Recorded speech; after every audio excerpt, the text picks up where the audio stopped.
Hey everyone, welcome back. Today, we're taking a deep dive into Happy Ever After by Paul Dolan. Ooh, interesting choice. Now, you might have seen that YouTube video, summarizing the book's key Oh, points. yeah. Yeah. And let me tell you, there are some real surprises in there. We're here to unpack those unexpected findings Right. and maybe even help you rethink what happily ever after even means for you. I love that. Rethinking happily ever after. Yeah. Everyone thinks they know what it is, but do they really? Exactly. Fair warning, though, this might shake up some of those deeply held beliefs we all have about about what brings us joy. It's fascinating how Dolan really digs into these societal expectations. Mm-hmm. The whole get married, have kids, climb the career ladder thing, Yeah. and shows how they don't always match up with the reality of happiness. Yeah, it's like he's pulling back the curtain on this picture perfect life we're all supposed to be chasing, right? Absolutely. So let's start with something everyone's always thinking about. Money. Does it actually buy happiness? The age-old question. The Pew Research Center found over half of Americans think wealth is a top priority. But Happy Ever After throws a wrench in that assumption. Right. The book highlights this study called the American Time Used Survey. It shows that as people earn more, their happiness does increase, but only up to a point. Okay, so there's a limit. Yeah, there's this sweet spot, right? Between $50,000 and $75,000 a year where happiness peaks. After that, more money doesn't seem to equal more joy. Wait, so that whole like work hard, get rich, be happy thing might not be the full story. Well, it's not that simple, is it? What's going on there? Dolan digs into the psychology of it all, right? And he suggests it has a lot to do with comparison. Okay, comparison. It's not just about what you have, but how that stacks up against what everyone else has. So relative wealth. Yeah, he talks about this study where people were given a choice. Would you rather have a 3,000 square foot house if your neighbors have smaller homes, or a 4,000 square foot house if everyone around you has even bigger places? Ooh, that's a tough one. I think I know where this is going. Most people chose the smaller house. It seems like that feeling of keeping up with the Joneses can actually make us less satisfied, even if we're objectively better off. So maybe it's not about constantly chasing more. Maybe contentment is the real key. That's a good way to put it. But wouldn't you think at least having a high-powered job would make you happy? You'd think so, right? You would. But that's another area where Happy Ever After challenges conventional wisdom. Remember that American Time Use Survey? Yeah? Well, it's also found that people working 21 to 30 hours a week reported being happier than those who worked more or less. Hold on.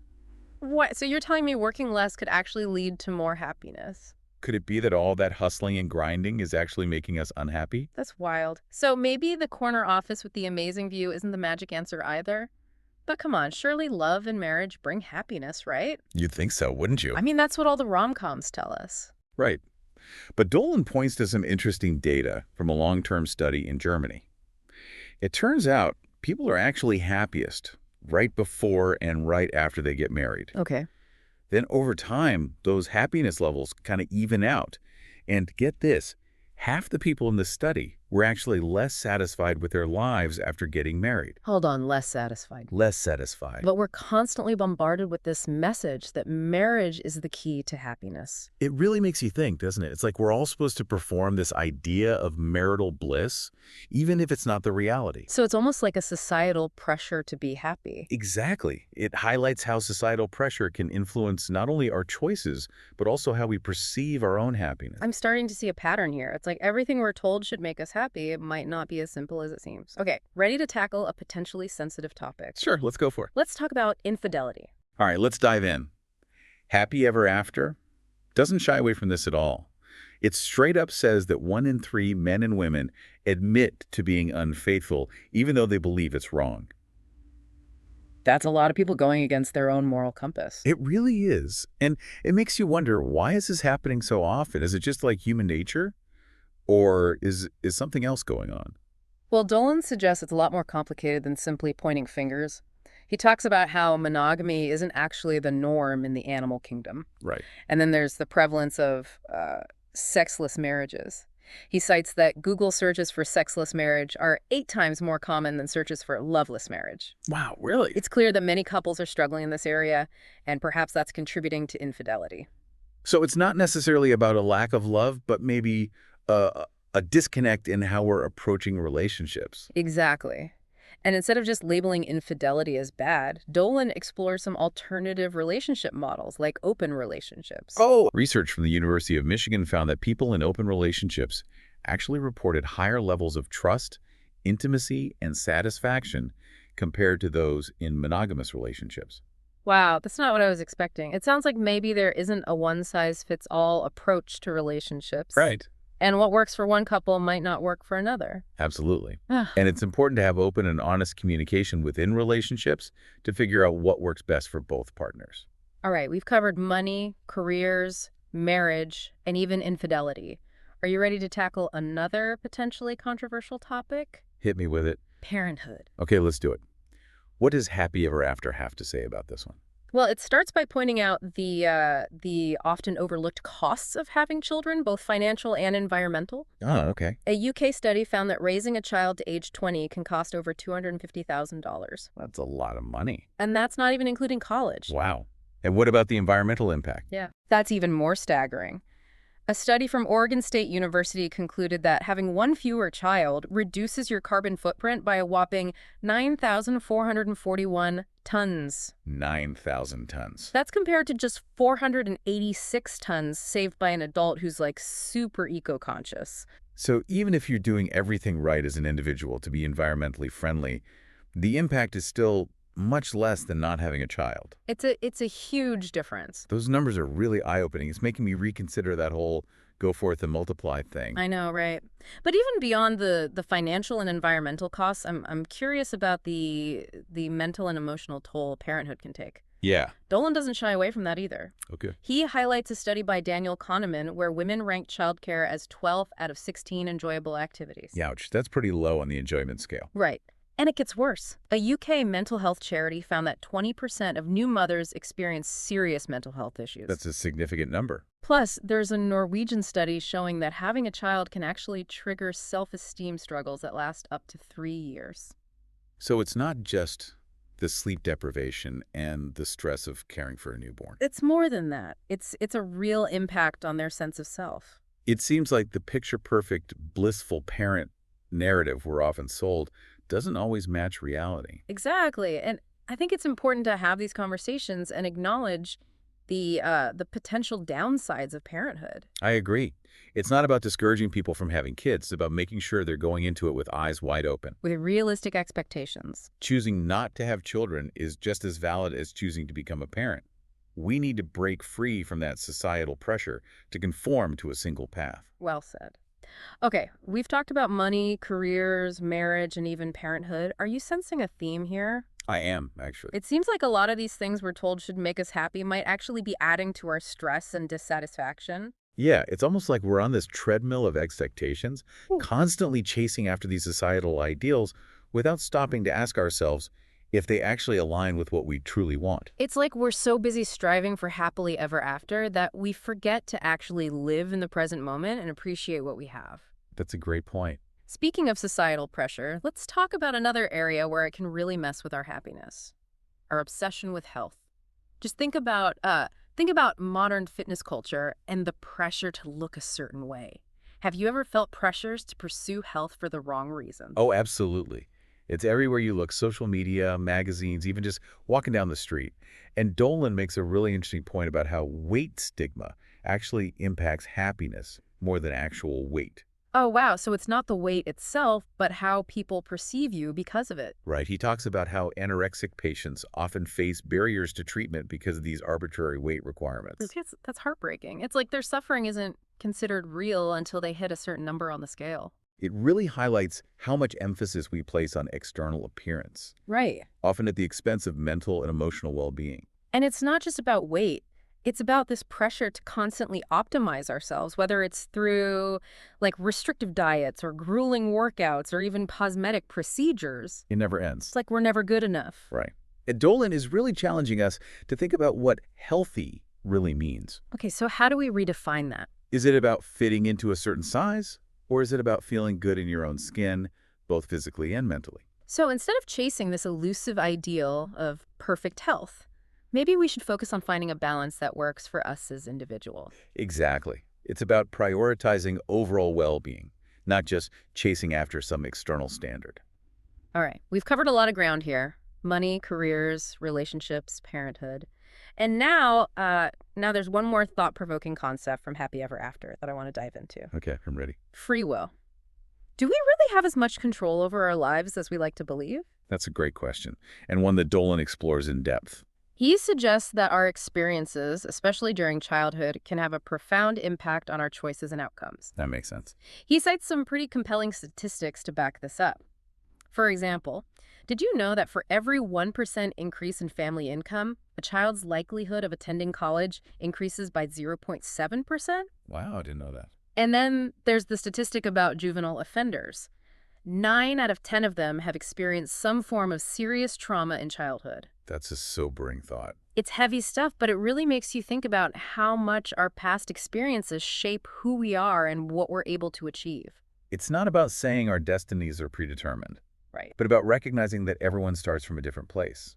Our upbringing, our socioeconomic background, even our genetics, these things all play a role in shaping our perceptions, our reactions to stress, and even our opportunities.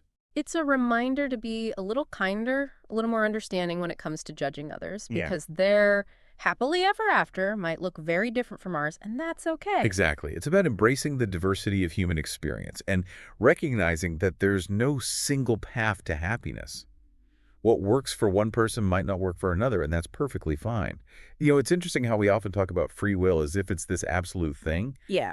but Dolan makes a compelling case that it's much more nuanced than that. It makes you wonder how much of our lives are truly shaped by, choices we make versus circumstances we're born into. Right, exactly. And he uses this powerful analogy Yeah.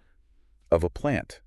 Imagine two plants. Right? Okay. One growing in fertile soil with plenty of sunlight and water, and the other in like a harsh, barren environment. Gotcha. Both plants have the same genetic potential, the same free will, if you will, Yeah. but their outcomes will likely be drastically different. That's a great way to visualize it. Right. It's like we all have these seeds of potential within us, but the environment we're planted in plays a huge role in how we flourish. Exactly. And that's why Dolan stresses the importance of empathy and understanding, Okay. recognizing that people's choices are often influenced by factors they may have little control over. It's a reminder not to jump to judgments about why someone made a particular choice. Right. There might be a whole backstory we're not aware of. Absolutely. It's about moving beyond those simplistic narratives of success and failure Yeah. and recognizing the complex web of circumstances that shapes each individual's life. Okay, so we've explored these surprising findings from Happy Ever After, Yeah. but what does it all mean for us, the listeners? Right. How can we apply these insights to our own lives and maybe even rewrite our own Happily Ever After stories? Well, I think the first step is simply becoming aware of these societal expectations that we've all internalized, Okay. those shoulds and musts that we often mistake for our own desires. Like the pressure to get married, have children, buy a big house, and constantly chase after more money and status? Exactly. Be Dolan encourages us to question those norms Okay. and ask ourselves, is this something I truly want, or am I just doing it because I think I'm supposed to? It's about taking back control of our own narratives and defining what success and happiness truly mean for us as individuals. Right. It might mean choosing a career path that aligns with your values, Okay. even if it's not the most prestigious or lucrative. Right. Or it might mean prioritizing experiences over possessions, spending time with loved ones, pursuing creative passions, or simply enjoying the simple pleasures of life. I love that. It's about creating a life that feels authentic and fulfilling regardless of what society dictates. And that might mean making some unconventional choices. Okay. Maybe you decide to forego marriage altogether or explore alternative relationship models that better suit your needs. Or perhaps you decide to remain child-free, focusing your energy on other pursuits. It's about giving ourselves permission to break free from those predefined scripts and design a life that truly reflects who we are and what brings us joy. Exactly. And that brings us back to the idea of contentment. Okay. It's about appreciating what we have instead of constantly yearning for more. But how do we cultivate that sense of contentment in a world that's constantly bombarding us with messages about what we lack and what we need to acquire? It's a practice, for sure. Yeah. It might involve things like gratitude journaling, mindfulness meditation, or simply making a conscious effort to focus on the positive aspects of our lives. So it's about shifting our mindset from I need more to I have enough. Exactly. And that doesn't mean settling or becoming complacent. It's about finding joy and satisfaction in the present moment while still striving towards our goals and aspirations. It sounds like happy ever after is really a call to action. It is. It's about becoming more conscious of our choices, questioning those societal expectations, and taking ownership of our own happiness. It's about embracing the journey with all its twists and turns Yeah. and recognizing that happily ever after isn't a destination, but an ongoing process of growth and self-discovery. And it's okay if our journey looks different from everyone else's lens. Absolutely. Right. In fact, that's what makes life so interesting. We all have our own unique paths to follow our own definitions of success and fulfillment. I think one of the most valuable takeaways from Happy Ever After is this idea of challenging those ingrained beliefs we have about what should make us happy. It's like we're breaking free from those mental cages and opening ourselves up to new possibilities. And in the process, we might just discover that true happiness lies in places we never expected. That's the beauty of it all, isn't it? The unexpected joys, the serendipitous encounters, the moments of pure bliss that we wouldn't experience if we were too busy chasing after some predetermined ideal. As we're talking about this, I'm struck by how much emphasis we place on external validation. Hmm. It's like we're constantly seeking approval from others, trying to fit into these predefined boxes. It's the classic keeping up with the Joneses mentality. Yeah, We compare our houses, our cars, our jobs, our vacations, even our relationships, right. and wonder if we measure up. And in the process, we often lose sight of what truly matters to us. Mm-hmm. Our values, our passions, our own unique definition of success. Dolan really encourages us to shift that focus inward, to ask ourselves, what brings me joy? What makes me feel alive? What kind of legacy do I want to leave behind? It's about moving beyond that external validation and finding a sense of fulfillment that comes from within. And that might mean making choices that others don't understand or approve of. But ultimately, it's our life, our journey. We get to choose how we want to live it. Exactly. And that can be both liberating and terrifying, wouldn't you say? Absolutely. It's like we're stepping off the well-worn path and venturing into uncharted territory. But there's also a sense of excitement and possibility that comes with that. It's about embracing the unknown, trusting our intuition, and allowing ourselves to evolve and grow along the way. This whole conversation has got me thinking about the role of expectations in our lives. We have expectations about ourselves, our partners, our children, our careers, even our own happiness. And those expectations can be a double-edged sword. On the one hand, they can motivate us to strive for more, to push ourselves beyond our comfort zones. But on the other hand, they can also lead to disappointment, frustration, and a sense of inadequacy when things don't go according to plan. It's like we're setting ourselves up for failure if we're constantly chasing after some idealized version of reality. Dolan suggests that maybe the key to happiness lies in learning to manage our expectations, not lowering them necessarily, Right. but becoming more realistic about what's truly attainable and what really matters in the grand scheme of things. So it's about finding that sweet spot between striving for our goals and accepting the things we can't control. Exactly. And that might involve letting go of some of those rigid expectations we have about ourselves and others. It's about embracing imperfection, celebrating our differences, and finding joy in the messy, unpredictable beauty of life. As we wrap up this part of our deep dive, I'm reminded of a quote by Viktor Frankl. Between stimulus and response, there's a space. In that space is our power to choose our response. In our response lies our growth and our freedom. That's so powerful. It's a reminder that even when faced with difficult circumstances, we always have a choice in how we respond. And that choice can make all the difference in our experience of happiness. I think this is a great place to pause for now. In part 3, we'll explore some practical takeaways from Happy Ever After and see how we can apply these insights to create a more fulfilling and authentic life.